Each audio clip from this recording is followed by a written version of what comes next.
झारखंड के सीएम हेमंत सोरेन भाजपा का चुनावी खेल बिगाड़ने के लिए लगातार लोकलुभावन घोषणाएं कर रहे थे।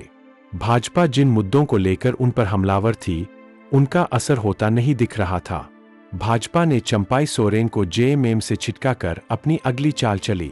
इसका तुरंत तो कोई नतीजा निकलता नहीं दिख रहा, लेकिन चुनाव में भाजपा की यह चाल रंग दिखा सकती है। बैठकों और बयानों से बाहर आकर भाजपा ने युवा जन आक्रोश रैली कर अपने सोए कार्यकर्ताओं को जगा दिया है। पिछली बार सचिवालय घेराव कर भाजपा ने अपनी ताकत दिखाई थी।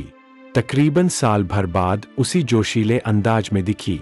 भाजपा का आरोप है, शिक्षित युवाओं के लिए हेमंत सोरेन ने जो वादे किए थे, उसे पूरा करने में वे पूरी तरह नाकाम रहे हैं। न तो 5 लाख नौकरियों का उन्होंने वादा पूरा किया और न बेरोजगारी भत्ता ही दिया। यह झारखंड के युवाओं के साथ हेमंत सरकार का छल है।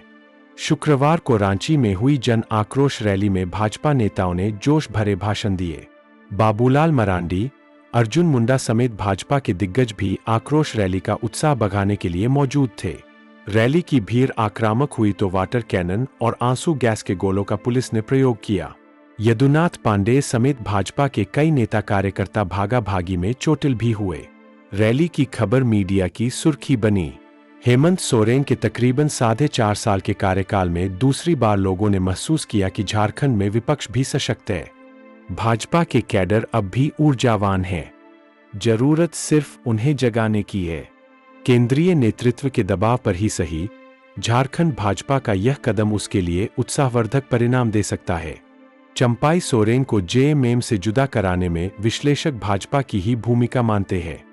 हालांकि भाजपा के लोग इसे जेएमएम के अंदर हेमंत सोरेन के प्रति उपजे अविश्वास का नतीजा मानते हैं। वे कहते हैं कि जिस तरह हेमंत झारखंड को नहीं संभाल पाए, उसी तरह संगठन को भी नहीं संभाल पा रहे।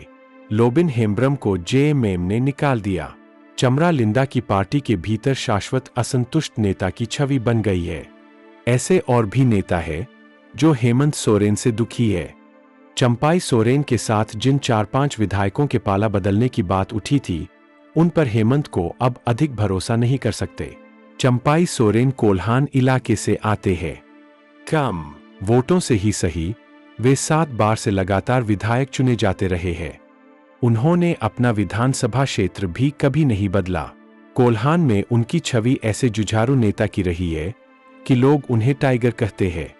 उनके प्रभाव को इससे भी समझा जा सकता है कि सिंहभूम की संसदीय सीट उन्होंने सीएम रहते जेएमएम की झोली में डाल दी।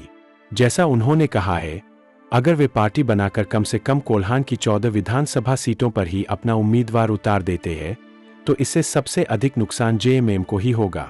संभव है कि वोट कटने से जेएमएम की इस इलाके की 13 सीटें हाथ से निकल जाएं। चंपाई की सीट तो अभी ही जेएमएम के हाथ से निकल गई है। संताल परगना में लोबिन हेम्ब्रम को भी कम नहीं आंकना चाहिए। उन्होंने तो भाजपा में जाने के संकेत भी दे दिए हैं। उनका असर 4-5 सीटों पर भी दिखा तो जेएमएम का सत्ता में दोबारा लौटना मुश्किल हो सकता है। भाजपा ने अपने 2 चुनावी एक्सपर्ट को चुनाव प्रभारी बनाकर झारखंड भेजा है। केंद्रीय कृषि मंत्री शिवराज सिंह चौहान को मध्य प्रदेश में चुनाव जीतने में महारत हासिल है, तो असम के सीएम हिमंता बिस्वा शर्मा पूरे नॉर्थ ईस्ट में भाजपा का परचम लहराते रहे हैं। इसलिए चुनाव जीतने के लिए भाजपा हर तरह के तरीके अपनाएगी। इन दोनों नेताओं को इसलिए कामयाबी का भरोसा है कि संसदीय चुनाव में तकरीबन 4 दर्जन से अधिक विधानसभा क्षेत्रों में भाजपा की बढ़त थी। भाजपा जहां कमजोर थी, वहां उसने आदिवासी नेताओं को आगे कर दिया है।